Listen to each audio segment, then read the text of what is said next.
Securities, हमें बस वहीं से पैसा चाहिए था, लॉन्ग टर्म के लिए फंड्स चाहिए था.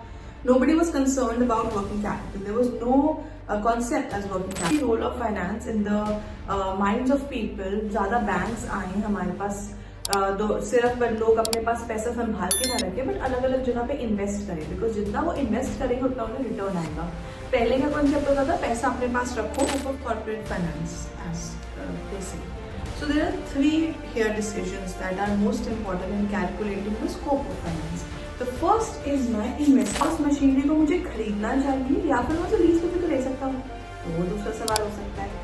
तीसरा ये हो सकता है कि क्या मुझे कोई प्रोडक्ट है, not machinery, if there is some product, तो वो मैं प्रोडक्ट मैं खुद बनाऊँ या मैं उसको आउटसोर्स कर लूँ. Working capital decision. Working capital decision एक ऐसा डिसीजन है जो कि day to day routine activities में आपको डिसीजन लेना होता है. कितना डिसीजन ले रहा हूँ, long term decision, strategic decision, that is my capital budgeting. To the number one capital budgeting decision क्या हो सकता है, what to purchase from the different alternatives. और main thing is that they want to earn profit. हमारा सबसे पहला objective क्या है कि हमें प्रॉफिट कमाना है, इसलिए हम वो करना चाहते हैं. Now profit as a Hi everyone, welcome back to my channel. So today we will be talking about starting a new course altogether, new subject, that is financial management. Now this course is usually there in general management, and the same course with a different name, that is corporate finance, is also there in other courses, right? So the syllabus of both the courses remain the same, but we have a few more topics in corporate finance in comparison to financial management, right? So first and foremost, let's start with what is FM, what is financing, and what is the entire idea about how it started, right? So evolution of finance, it was initially finance was not given that much of importance, and before 1950s it is known as the traditional phase, wherein the only focus was procurement of funds. That was the main idea of area of finance. ठीक है, कि हमें कहीं से बस पैसा मिल जाए, और वो भी शॉर्ट टर्म का तो कुछ बात ही नहीं होती थी. It was only about the focus was on the long term securities, हमें बस वहीं से पैसा चाहिए था, लॉन्ग टर्म के लिए फंड्स चाहिए था. Nobody was concerned about working capital. There was no concept as working capital. Even though होता था, लोग हमेशा अपने पास कुछ डे टू डे के लिए रखते थे, बट ऐसा एक अलग सेपरेट कॉन्सेप्ट होगा वैसा कुछ नहीं था. But post 1950, we had an integrated view where we were talking about treatment. Now there was a treatment, and finance was considered as an area of study altogether, and the treatment was different for different areas. Say for example, treatment for manufacturing firms. एक trading या manufacturing firm के लिए finance की क्या अहमियत है. It is about procurement of funds, and so that they could start their business और they could keep their business running. ठीक है, so it was not just about long term aspect, but also हमारे पास 1950 के पास जो हमारा integrated view था, that came up with short term sources of finance as well, long term sources, and the combination of them, right. हमें कब long term लेना चाहिए, कब शॉर्ट टर्म लेना चाहिए, so on and so fourth. Then financial management for financial institutions. So now with the passage of time, we had LPG, liberalization, privatization, and globalization. So we came up with financial institutions. The work of these institutions was to increase the role of finance in the minds of people. ज़्यादा banks आए हमारे पास, सिर्फ लोग अपने पास पैसा संभाल के ना रखें, बट अलग अलग जगह पे इन्वेस्ट करें, बिकॉज जितना वो इन्वेस्ट करेंगे उतना उन्हें रिटर्न आएगा. पहले का कॉन्सेप्ट होता था पैसा अपने पास रखो, और अपने पास रखोगे तभी सेफ है. बट धीरे धीरे करके when banks came up with their own investment ideas, better ideas, mutual funds came, SIPs आजकल कितना पॉपुलर है. सो धीरे धीरे करके the knowledge of finance has increased. ठीक है, and we are not only restricted to keeping finance to just now in savings account or in FDs. We have so many other investment options where we can keep our funds. So for financial institution, the work of finance in the area of finance was कि हम उनको help कर सके कि वो आगे finance वो as a area सब लोगों को समझा सके कि फाइनेंस का सिर्फ यही काम नहीं है कि आप अपने पास रखो. प्लस अगर किसी इंसान ने फाइनेंस को इन्वेस्ट किया है, अपने फंड्स को इन्वेस्ट किया है, तो उसको प्रोटेक्टेड रखना. It was not just about creating awareness, literacy, but also protecting the interest of the people who have already invested their money. ठीक है. Then we had investment management, wherein we are talking about investing our funds, maintaining portfolios, and पहले initially there was no concept of portfolio management, but now people have started investing in portfolios. They maintain their portfolios and कहाँ अलग अलग जगह पे invest करना. तो finance सिर्फ अब पैसा लाने का जरिया नहीं रहा, इन्वेस्ट करने का जरिया हो गया है, इंटरेस्ट अपना कमाने का, रिटर्न कमाने का जरिया हो गया है. ठीक है. Then we had international finance. International finance maybe now with LPG the finance was not restricted to just national boundaries, but we were going beyond that. We can now invest in securities abroad, right? Sitting at our places. So how would this happen? So this is all a part of international finance as an area of study. Then we have public finance. Now public finance mainly caters to the government and the regional organizations, state government organizations and central government organizations, and how they help in creating awareness about finance and creating awareness about investment. ठीक है. So it was not just restricted to this, but also हम tax कैसे बचा पाए, हम tax की management कैसे करें, इंडिविजुअल कैसे कर सकता है, गवर्नमेंट क्या ऐसे नॉर्म्स लेके आए टैक्स मैनेजमेंट में कि इंडिविजुअल को फायदा हो. ठीक है. So all of this is part of public finance. So initially when it was only restricted to, बात करी जाए सिर्फ प्रिक्योरमेंट ऑफ फंड्स, और वो भी पैसा चाहिए हमें सिर्फ लॉन्ग टर्म के लिए, शॉर्ट टर्म की कोई बात नहीं. बट अब हम ना तो हम सिर्फ एक प्रिक्योरमेंट ऑफ फंड्स पे रिस्ट्रिक्टेड है, but we are now making decisions regarding international finance, regarding public finance, regarding investment portfolios and so on and so forth. So this is how the finance as an area of study has evolved, and that is why we have a different subject that talks about its management, right? It's a different science. Managing your finances are altogether a different science, and let's have a look at further what is the scope of finance. Let's see that. So what is the scope of financial management, or what is the scope of corporate finance, as they say? So there are three here decisions that are most important in calculating the scope of finance. The first is my investment decision, the second is my financing decision, and finally my dividend decision. Now what is each one of them? Let's have a look at that. So investment decision is a decision and that can be an investment in long-term project or a working capital that is a short-term day-to-day project. So यहाँ पे पहला कौन सा है मेरा capital budgeting decision that talks about long-term decision, and working capital that talks about the day-to-day routine activity decision. When we are talking about capital budgeting decision here, so capital budgeting decision का मतलब क्या है कि जब आप एक organisation चला रहे हो, मैन्युफैक्चरिंग फर्म चला रहे हो, say for example, and you have to buy one machinery, ठीक है, and that machinery cost you around 50 lakh rupees. Now you have to decide either, मतलब मेरे को वो एक मशीन 5 अलग अलग कंपनीज हो सकता है मुझे दे रही हूँ, तो 5 कंपनीज के ऑल्टरनेटिव्स में से मैं वो मशीनरी किससे खरीदूं, पहला ये सवाल मेरा हो सकता है. दूसरा ये सवाल हो सकता है कि क्या उस मशीनरी को मुझे खरीदना चाहिए या फिर मैं उसे लीज पे भी तो ले सकता हूँ, तो वो दूसरा सवाल हो सकता है. तीसरा ये हो सकता है कि क्या मुझे कोई प्रोडक्ट है, if not machinery, if there is some product, तो वो प्रोडक्ट मैं खुद बनाऊं या मैं उसको आउटसोर्स कर लूं, ये तीसरा सवाल हो सकता है. चौथा ये हो सकता है कि क्या मुझे डाइवर्सिफाई करना चाहिए, बिजनेस एक्सपैंड करना चाहिए, ये सवाल हो सकता है. क्या मैं कोई, पांचवा सवाल हो सकता है, क्या मैं कोई रनिंग ऑर्गेनाइजेशन है उसको अपने साथ खरीद के अपने साथ ऐड कर लूं. सो ऐसे जो लॉन्ग टर्म स्ट्रैटेजिक डिसीजंस हैं उसको हम कैपिटल बजटिंग के अंदर लेके आते हैं. ठीक है. Next is working capital decision. Working capital decision एक ऐसा डिसीजन है जो कि day to day routine activities में आपको डिसीजन लेना होता है. कितना कैश मेरे पास होनी चाहिए, कितनी लिक्विडिटी मेरे पास होना चाहिए, so that I don't have access cash with me. होगा क्या if I have access cash with me and I am losing the opportunity of investing it somewhere and getting return from that, right. तो अगर मुझे वो चीज नहीं करनी तो मैं अपने पास लिमिटेड कैश रखूंगा. एज अ ह्यूमन बीइंग भी आप मुझे बताओ कि आप जितना भी salary that you earn, do you keep it at your house? नहीं, हम उसमें से कुछ इन्वेस्ट कर देते और उसमें कुछ हम निकाल के लाते कि हमें उसको नॉर्मल डे टू डे में अपना स्पेंड करना है. तो वही मतलब है एक कंपनी भी के साथ कितना कैश हमें रखना है अपने पास, वो भी डिसाइड करना इज वेरी इंपॉर्टेंट. तो वो इसके अंदर आता है वर्किंग कैपिटल में. तो इन्वेस्टमेंट डिसीजन हो गया, या तो हम लॉन्ग टर्म में एसेट्स में long term decision, strategic decisions में इन्वेस्ट करना, या फिर day to day routine activities में सोचना और डिसीजन लेना. That is part of my investment decision.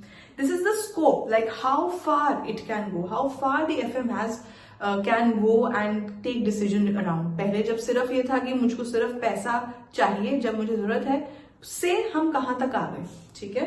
Financing decision talks about कि मुझे सोर्स ऑफ मेरा फाइनेंस, अब जो प्रोक्योरमेंट ऑफ फंड्स का बेसिक डिसीजन जो अप टू 1950s था वो यहाँ पे है कि मुझे पैसा कहां से लाना है, एंड नॉट जस्ट कहां से लाना है बट ऑल्सो ऑप्टिममली मुझे उसे कैसे रखना है।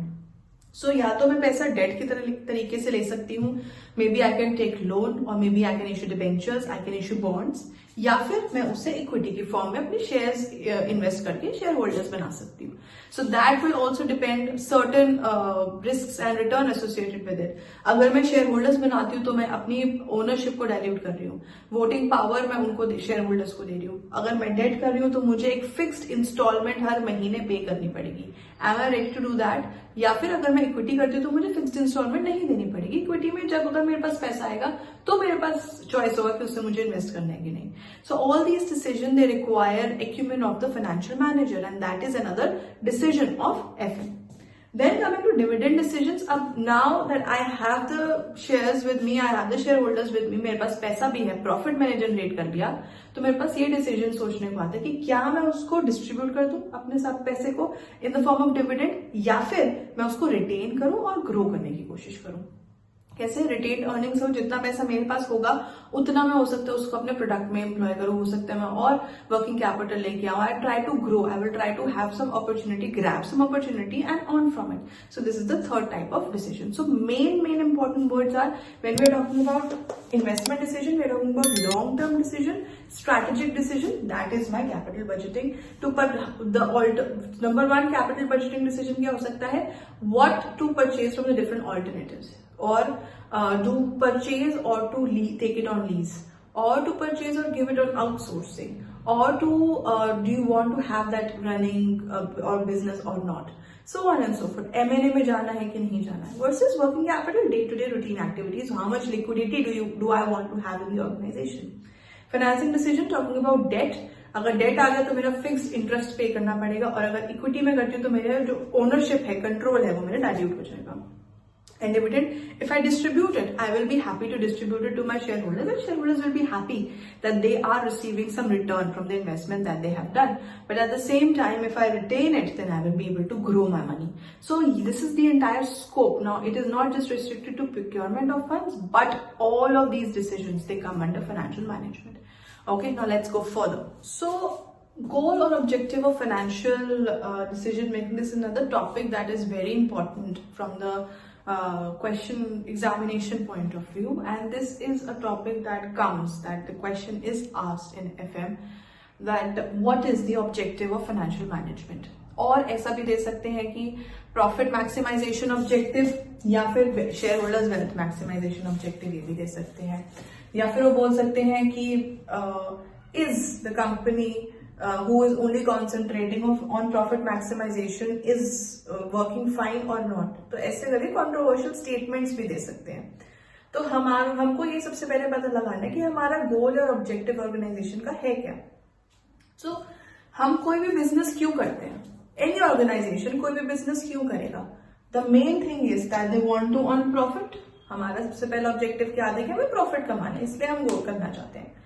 Now profit as a goal is very important, is number one objective, but at the same time बहुत एक नैरो व्यू है, बिकॉज जब हम प्रॉफिट की बात करते हैं तो हम उसके साथ ही बाकी सब चीजें इग्नोर कर रहे हैं। से फॉर एग्जाम्पल, अगर मैं सिर्फ अपना प्रॉफिट इंक्रीज करती रहूं तो मेरे को प्रॉफिट इंक्रीज करने के लिए मुझे और पैसा लगाना पड़ेगा in procurement of more of inventory, then manufacturing, उसके लिए मुझे और पैसा चाहिए होगा, हो सकता है मैंने उसके लिए बहुत ज्यादा लोन ले लिया है।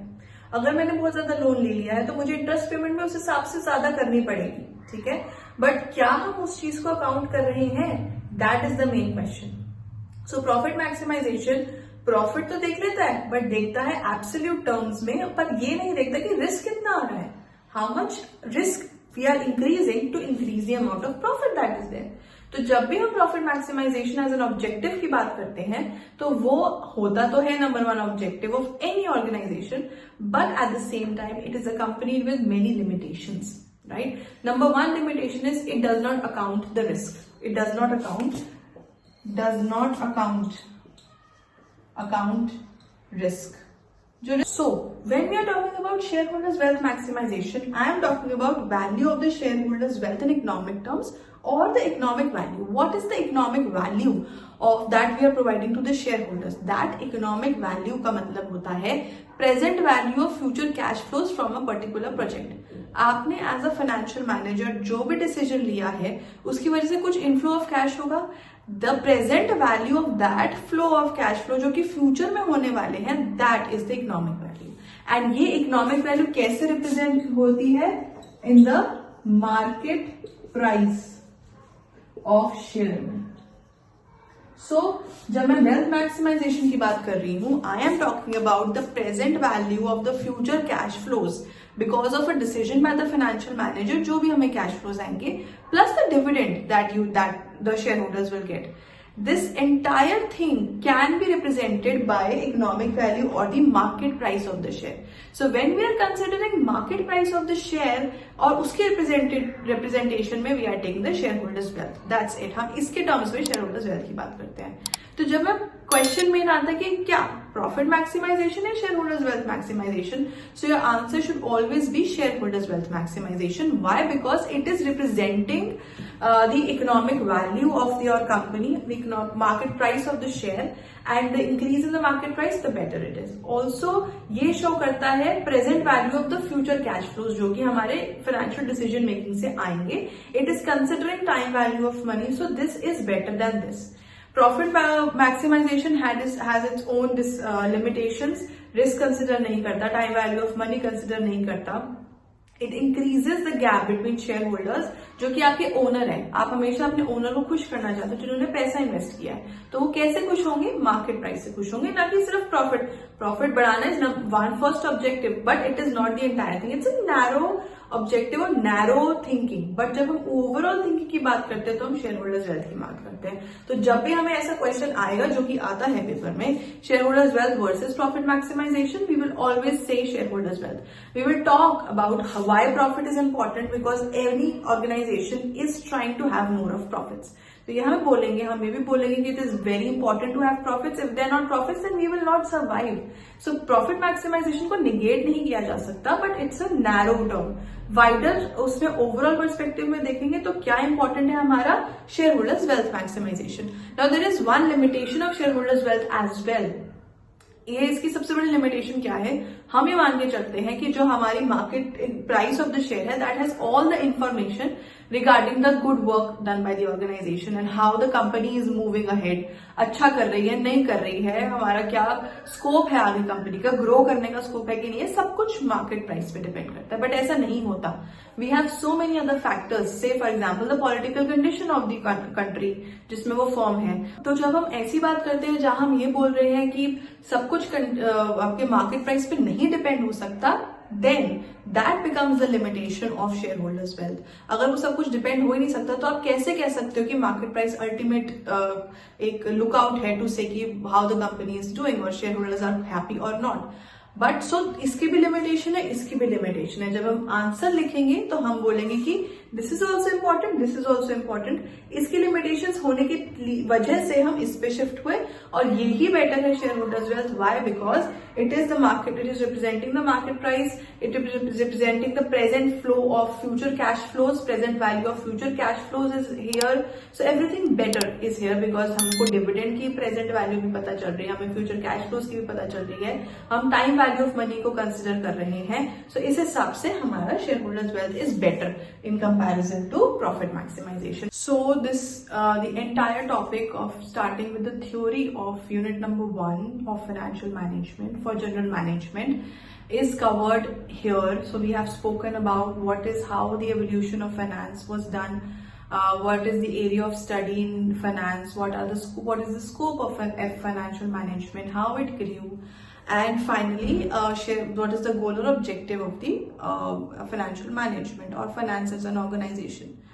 So with this we cover the first theoretical part of unit number 1 of financial management or corporate finance. ठीक है? Thank you and please subscribe to my channel to see more such videos on corporate finance and FM. Thank you.